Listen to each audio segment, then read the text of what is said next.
হরে কৃষ্ণ। মহাজনগণ বললেন, যা আছে বিশ্বব্রহ্মাণ্ডে তা আছে দেহরূপ ভাণ্ডে। বিশ্বব্রহ্মাণ্ডে যা কিছু বিদ্যমান তা দেহের মধ্যে ক্ষুদ্র সংস্করণ হিসেবে বিদ্যমান আছে।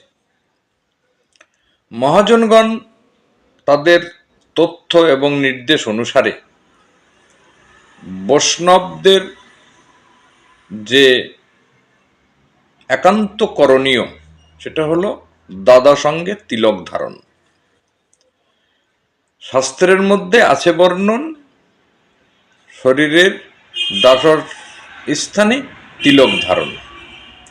শরীরের 12টি স্থানে বা 12টা জায়গায় দেবতাদের স্মরণপূর্বক এই তিলক ধারণ করা হয়।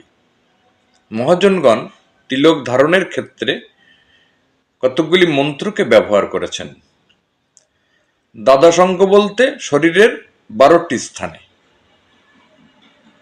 প্রথম যে তিলক ধারণ শুরু হয়, মহাজনগণ যে তত্ত্বকে আস্বাদন করালেন সেখানে বলা হলো, ললাটে কেশবাই নম, নাভিতে নারায়ণায় নম, বক্ষে শ্রী মাধবায় নম, কণ্ঠে শ্রী গোবিন্দায় নম, ডান কুক্ষিতে বিষ্ণুবে নম, ডান বাহুতে মধুসূদনায় নম, ডাম স্কন্ধে ত্রিবিক্রমায় নম, বাম কুক্ষিতে শ্রী বামনায় নম, বাম বাহুতে শ্রীধরায় নম, বাম স্কন্ধে শ্রী ঋষিকেশায় নম, পৃষ্ঠদেশে পদ্মনাভায় নম, কোটিদেশে শ্রী দামোদরায় নম এবং মস্তকে শ্রী বিষ্ণুবে নম।